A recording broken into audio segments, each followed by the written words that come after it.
তো হে ভিউয়ার্স, কেমন আছেন সবাই? আশা করব সবাই ভালো আছেন। তো আজকে আমরা এক্সপ্লেন করছি থান্ডেল মুভিটা। আর এই মুভিটা বানানো হয়েছে খুবই সুন্দর একটা লাভ স্টোরি নিয়ে। যেমন বুঝতেই পারছেন ভিডিওটা হতে যাচ্ছে খুবই ইন্টারেস্টিং একটা ভিডিও। সো এই জন্য আমি বলবো ভিডিওটা শেষ পর্যন্ত দেখার জন্য। সো চলুন কথা না বাড়িয়ে শুরু করি আজকের ভিডিও। তো এই গল্পের শুরুতে আমরা দেখতে পারি সত্তা নামের একটা মেয়েকে, যে কিনা রেল স্টেশনে বৃষ্টির মধ্যে বসেছিল। আর তার চেহারা স্বরূপ দেখে আমরা বুঝতে পারি যে সে খুবই দুঃখের মধ্যে আছে, আর হয়তোবা এই দুঃখটা তার প্রেম বিষয়ক কোনো দুঃখ। তবে তখন এখানে তার বাবা চলে আসে, যে কিনা সত্তাকে এই অবস্থায় দেখতে পেয়ে তার মনটা প্রচণ্ড খারাপ হয়ে যায়। এই জন্য সে তাকে সেখান থেকে সোজা বাসায় নিয়ে আসে। তবে আমরা দেখতে পারি বাসায় যাওয়ার পরেও সত্তার মন একেবারেই ভালো হয় না। সে মন খারাপ করে সারাদিন কি যেন ভাবা শুরু করে। আর একটা সময় প্রচণ্ড রাগের মাথায় সে তার বাবাকে গিয়ে বলে যে আমি বিয়ে করতে চাই, আপনি আমার জন্য একটা ছেলে দেখুন। তবে এইটা শোনার পরে তার বাবা তাকে বলে যে আসলে এত তাড়াহুড়া করা একেবারেই ঠিক হবে না, তুমি আরও একবার চিন্তা করে দেখো, যদি তোমার সব কিছু ঠিক মনে হয় তাহলে বিয়ে করানোই যাবে। তবে সত্তা তার কোনো কথাই শুনতে চায় না। সে বলে যে হ্যাঁ, আমি এখনই বিয়ে করব, আপনি যেই কোনো ওয়েতে একটা ছেলে খুঁজে বের করুন, একটা ছেলে হলেই হবে। তো এই জন্য আমরা দেখতে পারি পরদিন সকালবেলায় একটা ইঞ্জিনিয়ার ছেলে চলে আসে সত্তাকে দেখার জন্য। আর এখানে আমরা সত্তাকে দেখতে পারি যে কিনা রেডি হচ্ছিল। আসলে এখানে যখন সে ভালো করে রেডি হচ্ছিল তখন তার চোখে মুখে আমরা খুশির একটা ছাপও দেখতে পারি, আর সে খুবই সুন্দর ওয়েতে রেডি হচ্ছিল। তবে তখনই তার একটা বন্ধু তাকে জিজ্ঞেস করে ফেলে তার পুরনো প্রেমিক সম্পর্কে। আর তখনই সত্তার মনটা একটু খারাপ হয়ে যায়, আর সে তাকে বলে যে যেহেতু প্রেমই নেই তাহলে প্রেমিক দিয়ে আর কি হবে। এটা বলে সে সেখান থেকে সোজা চলে আসে পাত্রের সামনে। আর যখনই পাত্র তাকে দেখতে পারে তখন সে তো পুরোপুরি শক্ট হয়ে যায়। সে চিন্তা করে যে এত সুন্দর একটা মেয়ে আমাদের 14 গোষ্ঠীর মধ্যে তো কেউ বিয়ে করতে পারেনি, আমি যদি এই মেয়েকে বিয়ে করতে পারি তাহলে তো আমি ধন্য হয়ে যাব। এই জন্য আগাগোড়া কিছু চিন্তা না করেই ইঞ্জিনিয়ার বিয়ের জন্য রাজি হয়ে যায়। তবে সে এই ব্যাপারটা নিয়েও ভয় পাচ্ছিল যে সত্তা তাকে না আবার না করে দেয়, কারণ সত্তা যতটা সুন্দর সে তো আর ততটা সুন্দর না, বরং সে তার ধারে কাছে পর্যন্ত নেই। তবে তাদের সবাইকে শক করে দিয়ে সবার সামনেই সত্তা তাদেরকে বলে যে সেও বিয়ের জন্য রাজি। আর এইটা শোনার পরে তো ইঞ্জিনিয়ার এত বেশি খুশি হয়ে যায় যতটা খুশি হয়তোবা সে তার প্রথম চাকরি পাওয়ার পরেও হয়নি। এবার পরদিন সকালবেলা সত্তা সেই ছেলেটাকে আবারও তাদের বাসায় ডাকে, আর তারা দুজন সাইডে গিয়ে একা কথাবার্তা বলা শুরু করে। এখানে প্রথমেই সত্তা তাকে বলে যে আমার পুরনো একটা প্রেমিক আছে যার নাম হচ্ছে রাজু। আর এটা শোনার পরে এই ছেলেটার মনটা একটু খারাপ হয়ে যায়, আর সে বলে যে হ্যাঁ, আমি এটা খুব ভালো করেই জানতাম যে এত সুন্দর একটা মেয়ের তো প্রেমিক না থেকে পারেই না, আমার মতো একটা ছেলেকে তুমি কেনই বা বিয়ে করতে যাবে, এটার পেছনে অবশ্যই কোনো কারণ আছে। তবে তখন আবার সত্তা তাকে বুঝিয়ে বলে যে না না, পুরনো প্রেমিক তো পুরনোই, আমি তোমাকেই বিয়ে করব। কিন্তু এগুলোতে আরও বেশি সে কনফিউজ হয়ে যায়। সে বলে যে তুমি আসলে কি বলছো, আমি কিছুই বুঝতে পারছি না, তোমার প্রেমিকও আছে, তুমি আবার আমাকেও বিয়ে করবে, আসলে ব্যাপারটা কি তুমি একটু ক্লিয়ার করে বলো। আর তখন সত্তা বলে আচ্ছা ঠিক আছে, এই সমস্ত ব্যাপারটা জানার জন্য তোমাকে রাজুর গল্পটা শুনতে হবে। আর এখান থেকেই সে রাজুর গল্পটা বলা শুরু করে। আর আমরা চলে আসি ফ্ল্যাশব্যাকে। আমরা সমুদ্রের মধ্যে একটা ফিশারম্যানকে দেখতে পারি যার নামই হচ্ছে রাজু। আসলে রাজু তার গ্রামের মানুষজনের সাথে সমুদ্রের মধ্যে পুরো 9টা মাস মাছ ধরার জন্য আসে। আর এই পুরো 9 মাসের মাছ ধরার পরে তারা এগুলো ফ্যাক্টরিতে দিয়ে দেয়, আর 3 মাসের জন্য তারা তাদের গ্রামে গিয়ে থাকে। অ্যান্ড তারপরে এই সার্কেলটা বারবার করে রিপিট হতে থাকে। তারা 9 মাস সমুদ্রে কাটায়, আবার 3 মাস গ্রামে কাটায়। আর তাছাড়া আমরা জানতে পারি এই পুরো নৌকার একটা লিডারও থাকে যাকে থান্ডেল বলা হয়। আসলে থান্ডেল হচ্ছে গিয়ে সেই লোক যে কিনা পুরো নৌকাটাকে দেখাশোনা করে রাখে, তারা সবাই তার আন্ডারে কাজ করে, তাছাড়া সে টাকা পয়সার হিসাবও রাখে। আর এখন তাদের যেই থান্ডেল ছিল সে ছিল রাজুর চাচা রবি। তো এখন যেহেতু তারা তাদের পুরো 9 মাসের জার্নি কমপ্লিট করার পরে এখন মাছগুলো নিয়ে দেশের উদ্দেশ্যে রওনা দিয়েছে, তখন সবাই খুবই হ্যাপি ছিল। তবে আমরা দেখতে পারি রাজু একা একা বোর্ডের উপরে শুয়ে শুয়ে নেটওয়ার্ক খুঁজে বের করার ট্রাই করছিল। আসলে যেহেতু তারা সমুদ্রের অনেক ভেতরে চলে এসেছে এই জন্য এখানে তাদের মোবাইলে কোনোভাবেই নেটওয়ার্ক পাওয়া যাচ্ছিল না। আর সেই নেটওয়ার্কটা এই জন্য খুঁজে বের করার ট্রাই করছিল কারণ সে তার গার্লফ্রেন্ড সত্তাকে জানিয়ে দিবে যে সে গ্রামের দিকে আসছে। এই জন্য যখনই সে নেটওয়ার্ক খুঁজে বের করার ট্রাই করছিল তখনই এখানে কিছু গুন্ডারা এসে তাদের নৌকার উপরে আক্রমণ করে দেয়। আসলে তারা হচ্ছে সমুদ্রের ডাকাত, মানে পাইরেট। আর এই পাইরেটগুলোর কাজ ছিল তাদেরকে যেই কোনো ওয়েতে ধমক টমক দিয়ে তাদের যেই মাছগুলো আছে সেগুলো নিয়ে যাওয়া, আর যদি টাকা পয়সা পাওয়া যায় তাহলে সেগুলোও নিয়ে যাওয়া। আর যখনই পাইরেটরা এসে রাজুর চাচাকে ধমক টমক দিচ্ছিল তখনই রাজুর মোবাইলের নেটওয়ার্ক চলে আসে। এই জন্য সে সত্তার সঙ্গে কথাবার্তা বলা শুরু করে। আর সত্তার সঙ্গে কথাবার্তা বলতে বলতেই সে এক এক করে সমস্ত গুন্ডাকে আচ্ছা রকম ধোলাই করে তাদের সবাইকে সমুদ্রের মধ্যে নিয়ে ফেলে। আর এদিকে যখন সত্তা জানতে পারে যে রাজু বাসায় ব্যাক করছে তখন সে অনেক বেশি হ্যাপি হয়ে যায়, কারণ অনেকগুলো দিন পরে তাদের আবারও দেখা হতে যাচ্ছে। তো এরপর পরদিন সকালবেলা যখন রাজু গ্রামে চলে আসে তখন সে প্রথমে গিয়ে সত্তার সঙ্গে মিট করে। আর এরপর সে গ্রামের বিশাল বড় টাওয়ারের উপরে লাগানো একটা ফ্ল্যাগ খুলে ফেলে, যাতে করে গ্রামের সমস্ত মানুষজন এই ব্যাপারটা জেনে যায় যে ফিশারম্যানরা এখন গ্রামে ব্যাক করেছে। তো এরপর একদিন যখন রাজু দোকানে তার বন্ধুদের সঙ্গে বসে আড্ডা দিচ্ছিল তখন সে লক্ষ্য করে তার চাচা রবি একটু বেশি টেনশনের মধ্যে আছে। আর যখন সে গিয়ে জিজ্ঞেস করে যে টেনশনের কারণটা কি, তখন রবি তাকে এই ব্যাপারটা জানায় যে আসলে তাদের গ্রামের মধ্যে একটা ইললিগাল মাইনিং চলছে, আর ঠিক এমনই একটা মাইনিং পাশের গ্রামেও কিছুদিন আগে করা হয়েছিল, যেই জন্য সেই গ্রামের অনেক বড় ক্ষতি হয়ে গিয়েছিল। এই জন্য এই গ্রামকে ক্ষতির থেকে বাঁচানোর জন্য রবি তো সেই মাইনিংয়ের লোকজনের সাথে কথাবার্তা বলতেও গিয়েছিল, তবে সেই লোকজন তার সাথে কুকুরের মতো ব্যবহার করে তাকে দূর দূর করে তাড়িয়ে দিয়েছে। আর এই জন্যই তার চাচা প্রচণ্ড মন খারাপ করে তাকে বলে যে আসলে গ্রামের থান্ডেল হয়েও আমরা কিছুই করতে পারছি না, গ্রামের কোনো সাহায্যই করতে পারছি না, এই ব্যাপারটার জন্যই আমার মন খারাপ হয়ে আসে। আর এই সমস্ত ব্যাপারগুলো শোনার পরে রাজু প্রচণ্ড মাথা গরম করে চলে আসে সেই জায়গায় যেখানে ইলিগাল মাইনিং করা হচ্ছিল। আর এখানে যত গুন্ডাপান্ডা ছিল তাদেরকে আচ্ছা রকম ধোলাই করে ফাইনালি সমস্ত মাইনিং সে বন্ধ করে দেয়। আর এই সমস্ত ব্যাপারগুলোর জন্য তার চাচাও তার উপরে অনেক বেশি খুশি হয়ে যায়। এই জন্য সে গ্রামে এসে সবার সামনে রাজুকে তাদের নতুন থান্ডেল হিসেবে অ্যানাউন্স করে দেয়। তো এরপর আমরা দেখতে পারি রাজু তার পুরোটা সময় সত্তার সাথেই পার করা শুরু করে, তারা নানান জায়গায় ঘুরে ফিরে আড্ডা দেওয়া শুরু করে। তবে এর মধ্যেই তাদের একটা বন্ধুর মেয়ের বার্থডে পার্টি চলে আসে, যেই বন্ধু ছিল ফিশারম্যান। এই জন্য তারা সেখানে চলে আসে বার্থডে পার্টিতে জয়েন করার জন্য। তবে এখানে সত্তা নোটিস করে যে তার বন্ধুর যেই ওয়াইফ আছে এই বার্থডে পার্টির মাঝখানেও সে বারবার করে তার হাজব্যান্ডের সঙ্গে ঝগড়া করছে। এই জন্য সত্তা গিয়ে তাকে বোঝানোর ট্রাই করে। সে বলে, ভাবি দেখেন 9 মাস পরিশ্রম করার পরে ফাইনালি 3 মাসের জন্যই তো সে গ্রামে এসেছে, সো যদি আপনি এখনও তার সঙ্গে ঝগড়া শুরু করে দেন তাহলে তার লাইফটা কেমন করে চলবে। তবে তখন সে আবার সত্তাকে বুঝিয়ে বলে যে দেখো, তুমি যত সহজে বলছো ব্যাপারটা এতটা সহজ না, সে তো 9 মাস গিয়ে নদীতে পড়ে থাকে, বাকি 9টা মাস যে আমি কি করে বাচ্চাদেরকে বড় করি, কি করে এত স্ট্রাগল করে সংসারটা চালাই, সেটা তুমি এখনো বুঝবে না। যখন রাজুর সঙ্গে তোমার বিয়ে হয়ে যাবে তখন এই ব্যাপারটা তুমি ক্লিয়ারলি বুঝতে পারবে।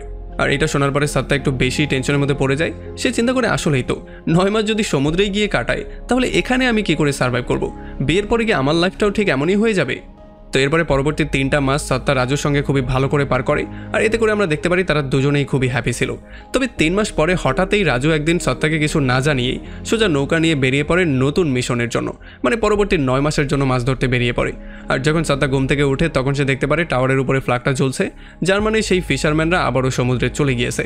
এই জন্য তার মনটা আরও বেশি খারাপ হয়ে যায়, কারণ রাজু একে তো তাকে বলেনি, দ্বিতীয়তে তাকে আরও 9টা মাস অপেক্ষা করতে হবে।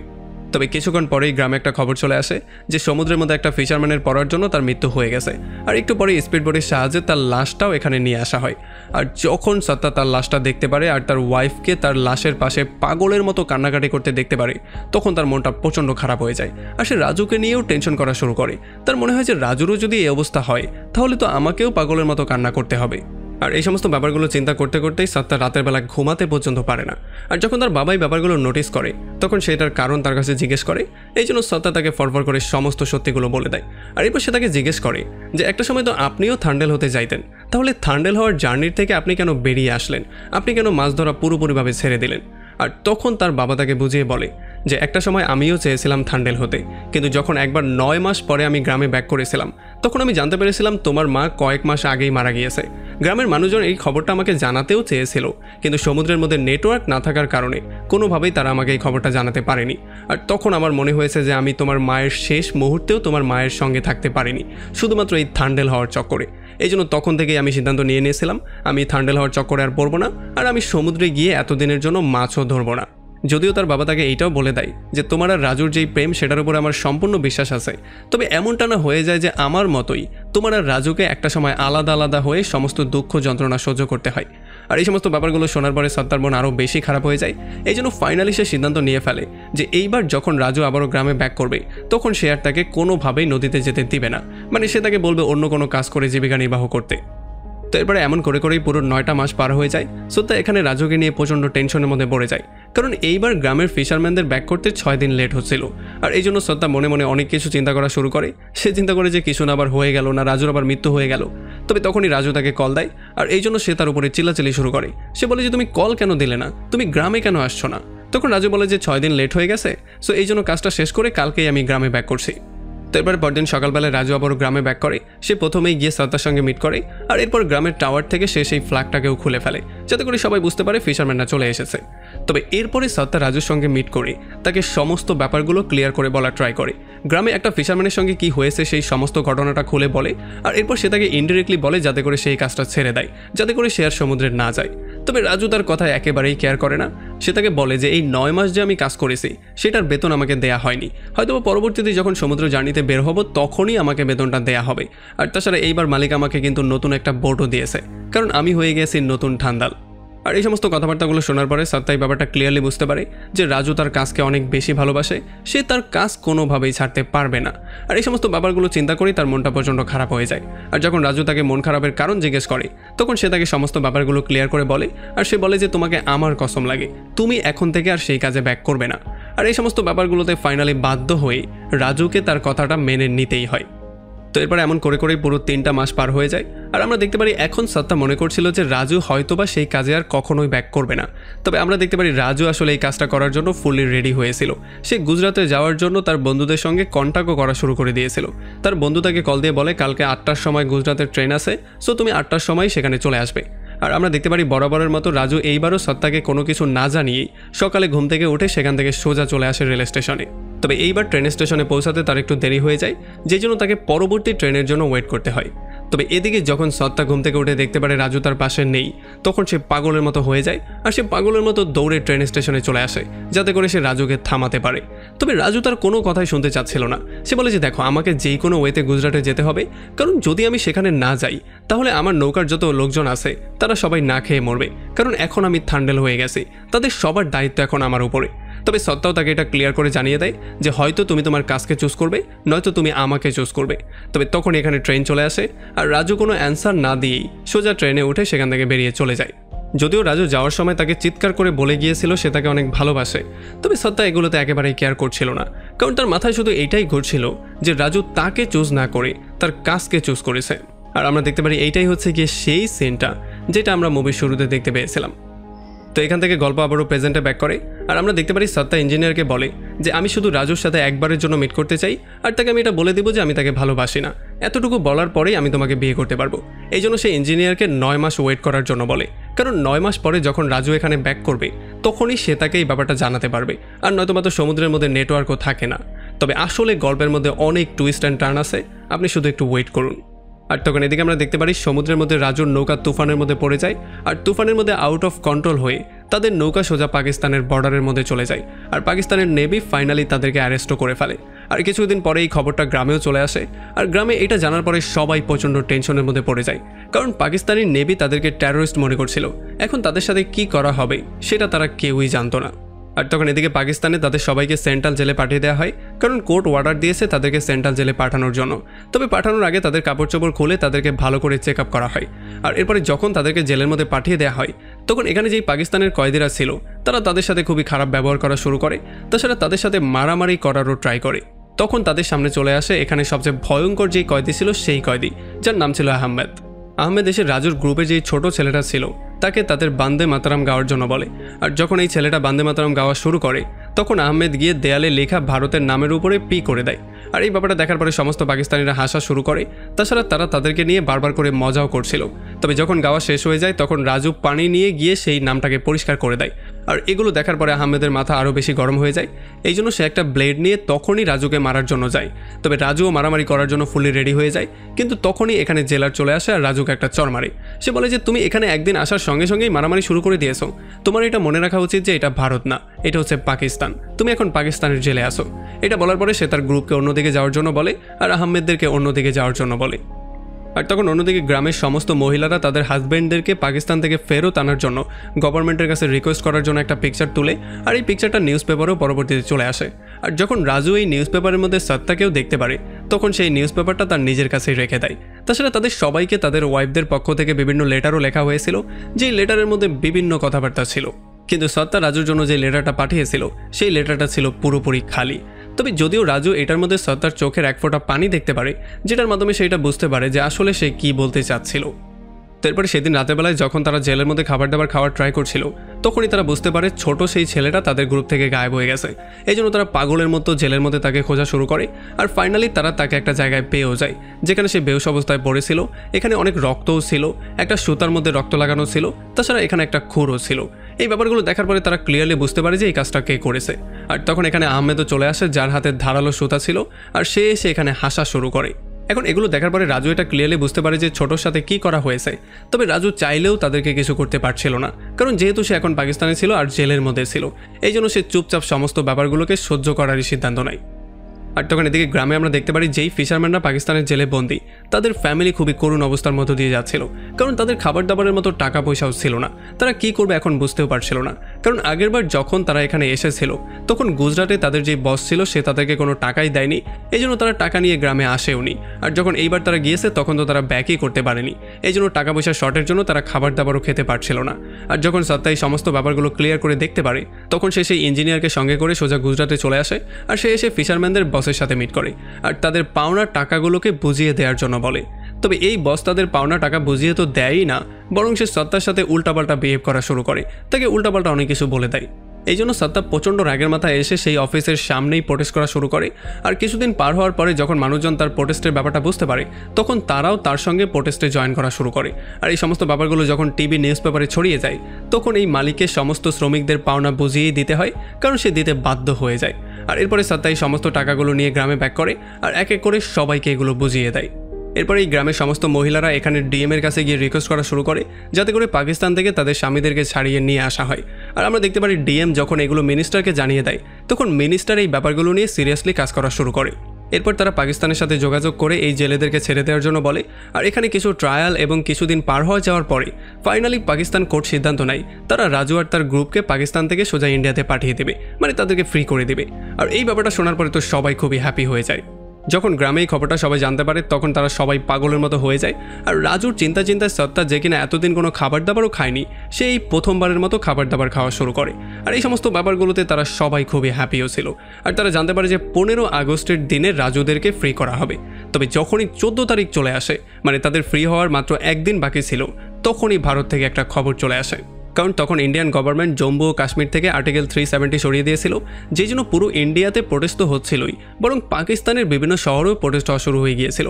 আর এই সমস্ত ব্যাপারগুলোর জন্য ফাইনালি পাকিস্তানি কোর্ট সিদ্ধান্ত নেয় তারা রাজু আর তার গ্রুপকে আর ভারতে পাঠাবে না, তারা তাদেরকে এখানেই বন্দি করে রাখবে।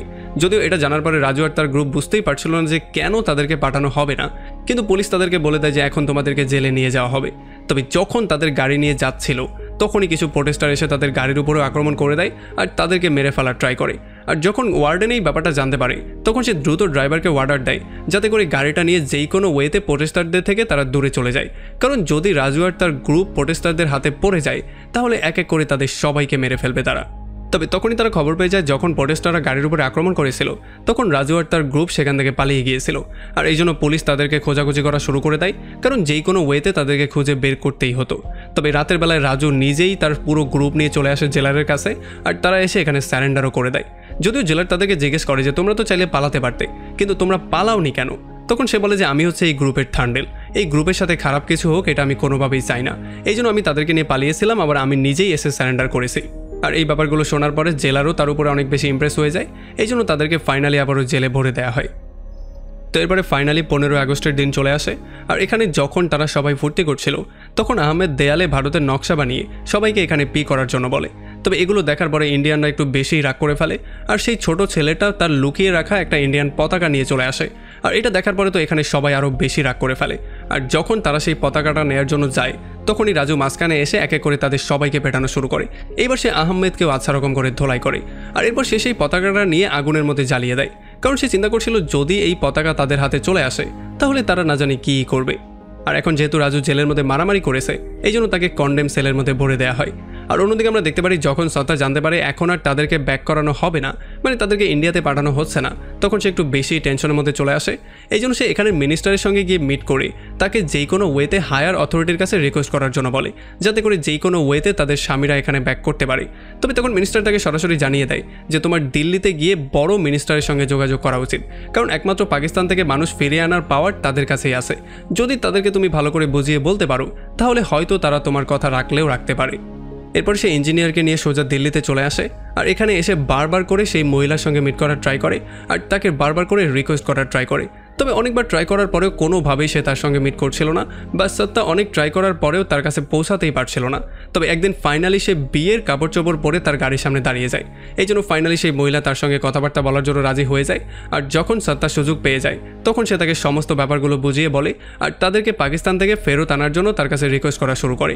আর ফাইনালি এই মহিলাও তার কথা শুনে রাজি হয়ে যায়, আর সে ইন্ডিয়ান অ্যাম্বাসিকে বলে আবারও পাকিস্তানের কাছে একটু রিকোয়েস্ট করার জন্য, যাতে করে তাদেরকে ভারতে পাঠিয়ে দেওয়া হয়। আর এইবার তাদের রিকোয়েস্ট আরও একবার পাকিস্তান অ্যাকসেপ্ট করে, এই জন্য তারা সিদ্ধান্ত নেয় তারা তাদের সবাইকে আবারও ইন্ডিয়াতে পাঠিয়ে দিবে। তবে এইবার তারা সিদ্ধান্ত নেয় কালকে সকাল 12টার মধ্যে সোজা বর্ডারে নিয়ে তাদের সবাইকে বর্ডার পার করিয়ে দেওয়া হবে। আর যখন পরদিন সকাল 12টার সময় তাদের সবাইকে বর্ডারে নেওয়া হয়, তখন তাদের আধার কার্ড দেখে তাদের আইডেন্টিটি শনাক্ত করে এক এক করে তাদের সবাইকে ভারতে পাঠিয়ে দেওয়া হয়। তবে রাজুর গ্রুপের একটা মেম্বার ভারতে আসতে পারে না, কারণ তার কোনো আধার কার্ডই ছিল না। যদিও তার দাদি বারবার করে তাকে আধার কার্ড বানানোর জন্য রিকোয়েস্ট করছিল, কিন্তু সে এটাকে একেবারে পাত্তাই দেয়নি। সে ইচ্ছা করেই তার আধার কার্ড বানায়নি, এই জন্য তাকে এখন পাকিস্তানেই থাকতে হয়। তাকে পাকিস্তানের জেলের মধ্যেই বন্দি করা হয়। আর এটা দেখার পরে কোনোভাবেই রাজু এটা মানতে পারছিল না, এই জন্য সে বর্ডারেই বসে পড়ে। সে বলে যে আমি এখন আর দেশে ব্যাক করবো না, কারণ আমার ভাইকে ছাড়া আমি কোনোভাবেই এখান থেকে ব্যাক করবো না। তবে তখন তার চাচা তাকে বারবার করে বুঝিয়ে বলার ট্রাই করে, কিন্তু রাজু কোনোভাবেই কোনো কিছু শুনছিল না। এই জন্য তার চাচা প্রচণ্ড রাগ হয়ে তাকে বলে যে যদি তুই গ্রামে ব্যাক না করিস তাহলে সত্তার বিয়ে অন্য কারোর সাথে হয়ে যাবে। আসলে সত্তার ইঞ্জিনিয়ারের বিয়ের কার্ডও ছাপানো হয়ে গিয়েছিল, যেটা রাজুর চাচার কাছে অলরেডি চলেও এসেছিল, কিন্তু রাজুর চাচা রাজুকে এই ব্যাপারটা জানায়নি। আর এখন যখন রাজু এই ব্যাপারটা জানতে পারে, তখন তার মাথা প্রচণ্ড গরম হয়ে যায়। এই জন্য সে দৌড়ে আবারও পাকিস্তানি বর্ডারে চলে যায়। আর এইবার সে গিয়ে এখানে বসে বলে যে আমি হচ্ছে গিয়ে থান্ডেল, আমি আমার ভাইকে ছাড়া এখান থেকে কোনোভাবেই ব্যাক করব না। আর এই সমস্ত ব্যাপারগুলো দেখার পরে জেলারেরও তাদের উপর একটু মায়া হয়, এই জন্য তারা ইন্ডিয়ান অ্যাম্বাসির কাছে রিকোয়েস্ট করে যাতে করে লাস্ট যেই লোকটার আধার কার্ড বানানো হয়নি তারও একটা আধার কার্ড বানিয়ে ফেলা হয়। আর রাতের বেলায় তারা তাড়াহুড়ো করে সেই আধার কার্ডটা বানানো শুরু করে দেয়। তবে যতক্ষণে তারা আধার কার্ড কমপ্লিট করে ততক্ষণে রাত 12টার বেশি হয়ে গেছে। এই জন্য এখন আর রাজু আর সেই লোকটাকে পাকিস্তানের বর্ডার ক্রস করতে দেয়া হবে না, কারণ ওয়ার্ডার মতে আজকে দিনের মধ্যেই তাদেরকে বর্ডার ক্রস করাতে হতো। এখন যেহেতু তারা বর্ডার ক্রস করেনি, এই জন্য তাদেরকে সেখানেই থাকতে হবে। এখন না জানি কবে আবার তাদেরকে পাঠানো হবে, কারণ আগের বার যখন তাদেরকে ছাড়ার কথা হয়েছিল সেই সময়টা ছিল 2 বছর আগে। মানে আমরা জানতে পারি 2টা বছর পরে পাকিস্তানি গভর্নমেন্ট আরও একবার তাদেরকে ছাড়ার জন্য রাজি হয়েছিল। কিন্তু এখন যেহেতু তারা এখান থেকে যায়নি, এই জন্য তাদেরকে আরও কয়েক বছর হয়তো পাকিস্তানেই পার করতে হবে। মানে তারা পাকিস্তানের জেলে পুরো 2টা বছর ধরে বন্দি আছে। তবে তখন ওয়ার্ডেন তার লোককে বলে তোমার ক্লকটা একটু 5 মিনিট পেছনে ঘুরিয়ে দাও, আর এখন আমাদের কাছে 5 মিনিট সময় আছে। এইটা বলে সে রাজু আর সেই লোকটাকে বর্ডার পার করে দেয়। আর এইটা দেখার পরে সবাই খুবই হ্যাপি হয়ে যায়। তো এরপরে পরদিন সকালবেলা যখন সবাই তাদের গ্রামে ব্যাক করে, তখন রেল স্টেশনে সবাই তাদের জন্য ওয়েট করছিল। আর আমরা দেখতে পারি এক এক করে সবাই রেল থেকে নেমে আসে। তবে আসলে রাজু এখান থেকে বেরোয় না, এই জন্য সত্তা একটু বেশি টেনশনের মধ্যে পড়ে যায়। তবে তখন ইঞ্জিনিয়ার তাকে বলে যে আমি এটা খুব ভালো করে জানি যে তুমি আমাকে বিয়ে করবে না। তুমি সেদিন সেই বিয়ের শাড়িটা পরেছিলে শুধুমাত্র রাজুর জন্য, তুমি আমার জন্য বিয়ের শাড়ি পরোনি। এই জন্য যখনই রাজু ভারতে ব্যাক করেছে তখন আমি তার জন্য ফ্লাইটের টিকিট পাঠিয়ে দিয়েছিলাম, আর এতক্ষণে হয়তোবা সে গ্রামেও পৌঁছে গিয়েছে। আর এটা শোনার পর তো সত্তা অনেক বেশি হ্যাপি হয়ে গ্রামের দিকে দৌড়ে যাওয়া শুরু করে, কারণ সে কতগুলো বছর পরে রাজুর সঙ্গে মিট করবে। এরপরে যখন সে দৌড়ে গ্রামের মধ্যে প্রবেশ করে, তখন সে দেখতে পারে সেই টাওয়ারের উপরে পতাকাটা নেই, যার মানে রাজু গ্রামে ব্যাক করে ফেলেছে। এরপর সে পাগলের মতো দৌড়ে সেই টাওয়ারের উপরে ওঠে যেখানে রাজু অলরেডি দাঁড়িয়েছিল। আর এখানে তারা একে অন্যকে জড়িয়ে ধরে ফাইনালি আর জীবনেও আলাদা না হওয়ার প্রমিস করে। আর এমনই একটা পয়েন্টে এই পুরো মুভিটা এখানেই শেষ হয়ে যায়। যদিও এই মুভিটার লাভ স্টোরি অনেক সুন্দর ছিল, কিন্তু লাস্টের দিকে পাকিস্তান ঢুকিয়ে দিয়ে মুভির সমস্ত মজা নষ্ট করে দিয়েছে। তারপরে হয়তোবা মুভির লাভ স্টোরি আপনাদের কাছে অনেক ভালো লেগেছে। যদি ভালো লাগে তাহলে অবশ্যই একটা লাইক করবেন, আর যদি এখনও আমাদের চ্যানেলটা সাবস্ক্রাইব করে না থাকেন তাহলে অবশ্যই করে ফেলুন। কমেন্ট করে আমাকে জানান কেমন লাগলো ভিডিও। তো দেখা হচ্ছে অন্য কোনো ভিডিওতে অন্য কোনো একদিন। Till then, take care.